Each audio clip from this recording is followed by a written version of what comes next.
Hello বন্ধুরা, শুভরাত্রি। আজকে আমার মনটা একটুও ভালো নেই। আমার এই ম্যাক্স আজকে সকাল অবধি ভালো ছিল, তারপরে শ্যাম্পুটা ডাক্তার লিখেছে, শ্যাম্পুটা দিয়ে স্নান করিয়েছি। যাতে সময় ওটা টিকের মানে পোকার শ্যাম্পু তো টিক টিক যাতে না হয়, সিজন চেঞ্জ আছে, ওটা মেখে 10 মিনিট দাঁড়াতে বলেছিল ডাক্তার, তারপরে স্নান করাতে বলেছে। আমার মনে হয় যদি সময় ওইটা চেটেছিল। এর দুপুরের পর থেকে যে এত বমি, এই যে ম্যাক্সে কিছু খাইনি এখনও পর্যন্ত। দুপুরে একটুখানি খেয়েছিল, খেয়ে মানে বমি এখনও ও খুলেই যাচ্ছে। এও তাই, এই দেখো কেমনভাবে শুয়ে রয়েছে আমার ঘুমটি। দেখো আমার মন মেজাজ আজকে খুব খারাপ, কেন আমার দুটো বাচ্চাই শরীর খারাপ। তোমরা একটু প্রে করো যাতে আমার বাচ্চা দুটোর কিছু না হয়। দুটো বাচ্চাই আমার আজকে সারা দিন ধরে মানে দুপুরের পর থেকে সমানে বমি করছে।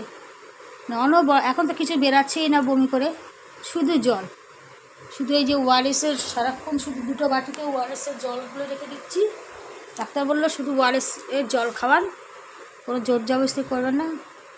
দুপুরের পর থেকে এতবার বমি করছে, দেখো পুরো ও ঝিমিয়ে গেছে, এও তাই।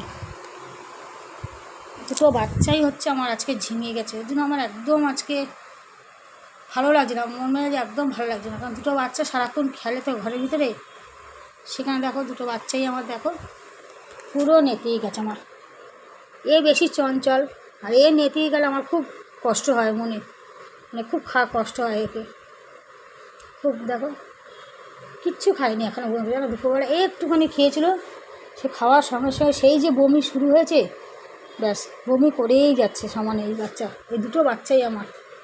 ডাক্তারকে ফোন করলাম, বললো ভয়ের কিছু নেই, আজকের দিনটা বমি করবে, কাল থেকে ঠিক হয়ে যাবে। যত সময় ওই শ্যাম্পুটা চেটেছিল।